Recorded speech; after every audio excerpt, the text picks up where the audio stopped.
Hello. I'm glad to see you. And this week, we're still this month in interconnection, and this week we're in appreciative joy. And that may happen in my talk. It may not. I don't know yet. I'll find out.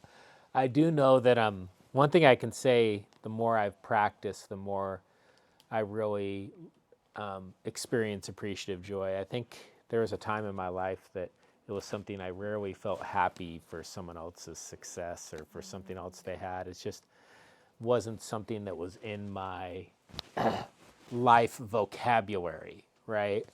And now I virtually always do. I get joy from other people's happiness. That started a long while ago. It's not new, but I'm grateful for that. And today I did want to do some chanting, and I want to talk about it first and what led me here. So a couple things are going on. September is a wild month for me, and I was writing a collection of poetry. I have been for the last 3 years, and I've been haphazard with it, but it feels like haphazard is the right way to write it because it's stretching over years. And I've been writing a thing called Haibun on the month of October, which is coming up. And a Haibun is like a short paragraph that's almost like a prose poem followed by a haiku. And it's called a Haibun. It's a traditional form of Japanese poetry, and it's used a lot by Buddhists. And then the month of September, which I had not written about, but has been a month of change for me through the years. And I think I'd lost a cat. Her name was Gracie. And wow, I really loved that cat. And I really was hit hard when I needed to put her down. And I got to do that in my house. It was a really great experience. As far as I held her, and I just always hated putting animals down on a table, and I held her, and it was very peaceful. And that was the 12th of September, maybe Saturday, I think. And then this month is also the month my mom died, and that was on the 25th. And I'd had another cat die who I'd owned for, well, it was in my life for 8 years. I didn't own her. It was my wife's cat. But then we bought a house together, and I stole her cat. Didn't mean to, but it just sort of happened. And so it's a wild month for that reason for me. And of course, it's also the time of year where, school always gets in full swing. And I tried to think a lot about the interconnection between death and life. We, the living in this room. There's a possibility, big possibility, that Dharma recovery will be going 100 years from now, and that none of us will be there. And all of us will be there because there's this continuation of who we are and what we were and what we had given and what we offered. It just continues on in all the meetings and in all the practice. These things never fully go away. And I always appreciated that about Tiapian, which is, interconnectedness as practiced by Thich Nhat Hanh. That's the Vietnamese name for it, Tiapian. I also remember my teacher, Jack Duffy, and we did all these chants during a Zen retreats, Sesshin, and we did them daily. And he thought it was important that we do the chants and we continue to do the traditional chants so that his teacher and his teacher's teacher and his teacher's teacher's teacher could recognize the chants, if just in case they could hear it, or if they were ever to come in. He thought that continuity was important.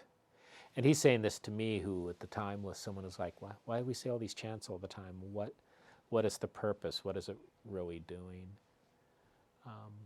And obviously I've been sold on it over time. Mantras and chanting have been huge, but I did ask that, and he said it's important that anyone who had practiced a few hundred years ago could come in and recognize what was going on here. Continuation, that relationship between generations, between what was before and what was after. Melding into the interconnectedness with my October collection, I was just thinking about it because I'm taking a look at this poetry and thinking I'm getting ready to write again some more and maybe even finish it.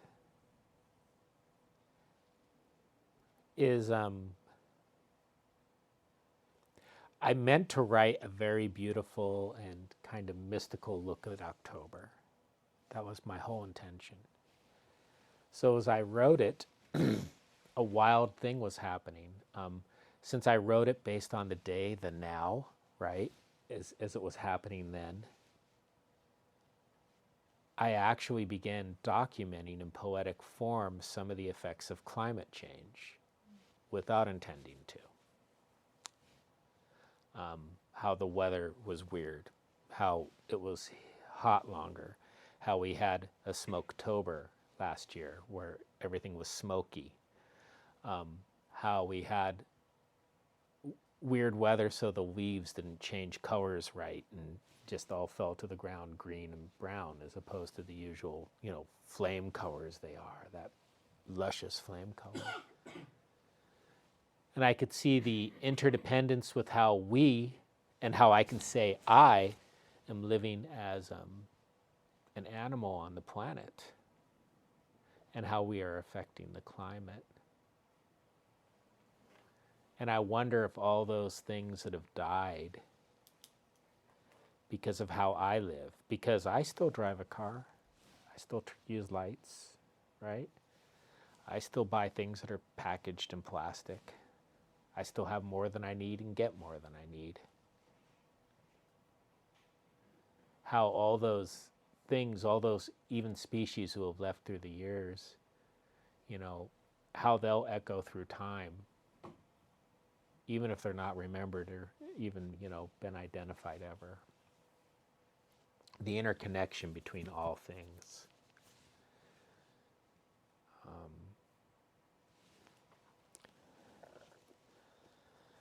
So I wanted to do a chant tonight, and I love chanting. And tonight I want to do Om Ahum Vajra Guru Padma Siddhi Hum. Om, universal sound. This is a Tibetan Buddhist chant. Ah is like a calling. It's like, in Tibetan, it's like getting ready to say a name. And then Hum means I. It's like that inner wise person inside of me. Vajra is lightning. It's in the middle of this. I love it. Guru is the teacher. And in this case, I believe the teacher to be us, since it is in the middle. It's like sandwiched between these two phrases, which talk about that wise part of ourselves. Padme is the lotus, the thing that makes beauty out of waste. Siddhi is to act wisely without understanding, almost like a God way of acting without understanding how you act that way. And Hum means I. So as I get ready to do this, I get ready to talk. I will say one thing I did do for the grief is before I fell asleep every night, I said, I am so grateful that I was allowed to have all these people in my life who had passed before, and it was an honor to be with my mother and with these cats in this life, and I would do it all over again. And I said it every night, so I knew that precious very time limited thing was of huge value and significance. And I believe that gratitude is as close as I'm going to come to Medita right now, but that gratitude really helped me transform my view of what had happened, even though it was still very, very sad. And again, we'd also lost John. I want to say before I get into the chant, artist John, and I know it was announced before, and that's affected me a lot. I used to see him here, and I used to see him at the YMCA in the morning, and I'll miss artist John a lot. So it's been the month. So if you prepare yourself, get in a comfortable position. And if you want to, you can. This is a bit more of a complex mantra, but it can be done.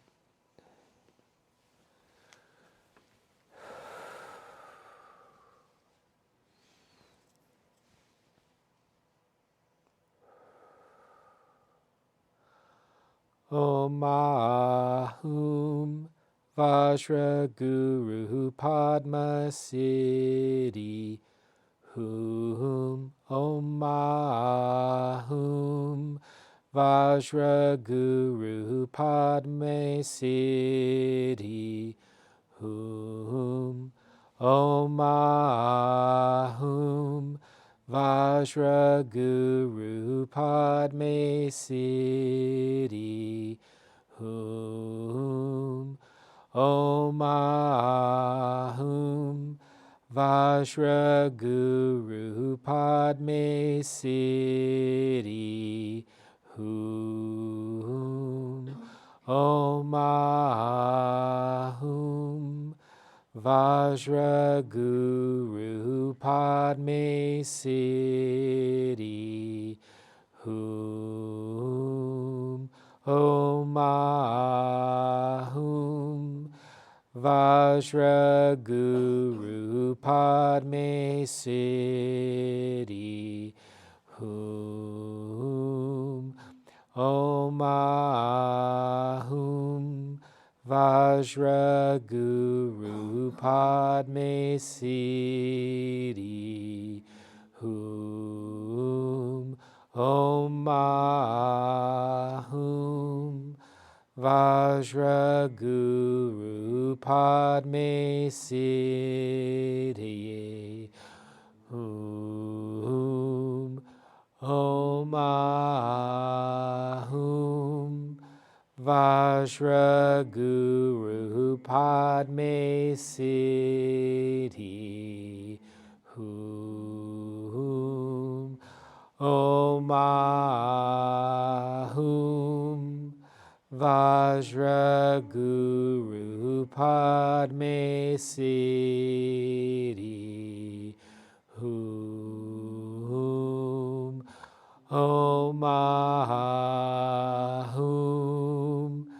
Vajra Guru Padme Siddhi Hum Om Ahum Vajra Guru Padme Siddhi Hum Om Ahum Vajra Guru Padme Siddhi Hum Om Ahum Vajra Guru Padme Siddhi Hum Om Ahum Vajra Guru Padme Siddhi Hum Om Ahum Vajra Guru Padme Siddhi Hum Om Ahum Vajra Guru Padme Siddhi Hum Om Ahum Vajra Guru Padme Siddhi Hum Om Ahum Vajra Guru Padme Siddhi Hum Om Ahum Vajra Guru Padme Siddhi Hum Om Ahum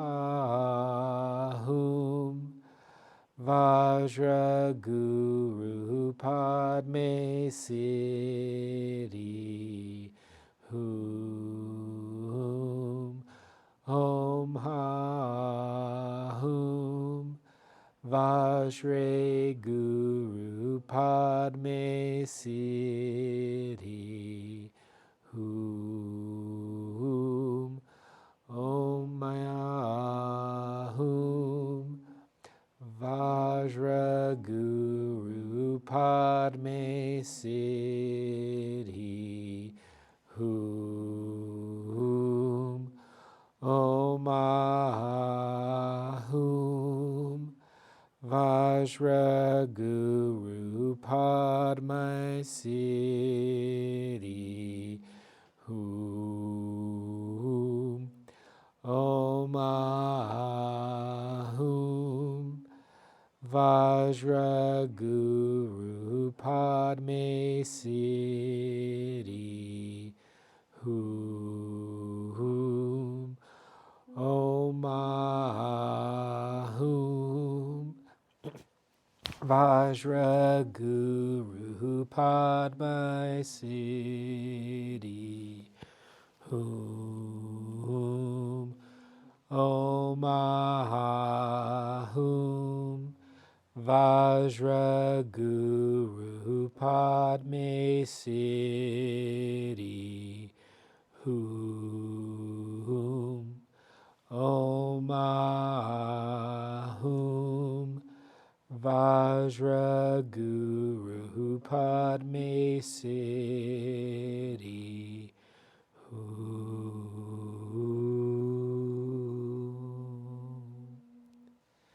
Take a deep breath.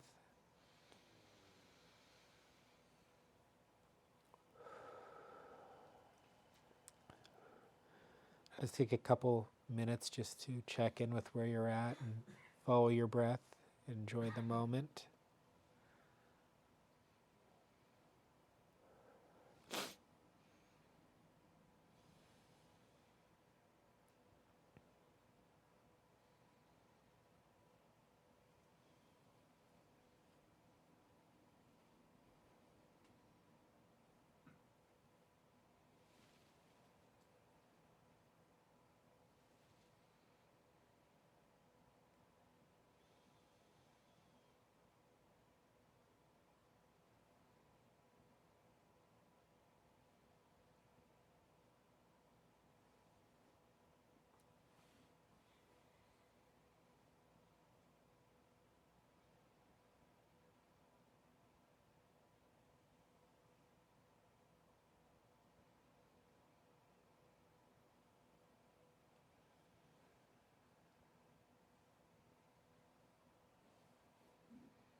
Namaste.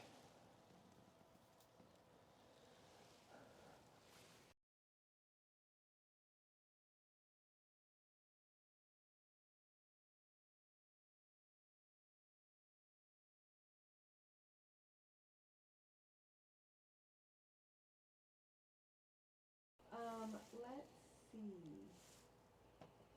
I think that's it. All righty, John, back to you. Thank you. Get comfortable, and we'll just take a minute to do the dedication of merit for all the time you guys had spent at the meeting and all you'd contributed and being a teacher and being a listener.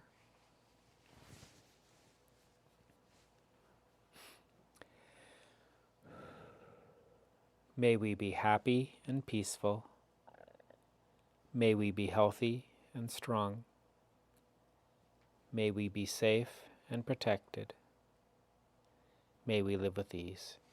Namaste.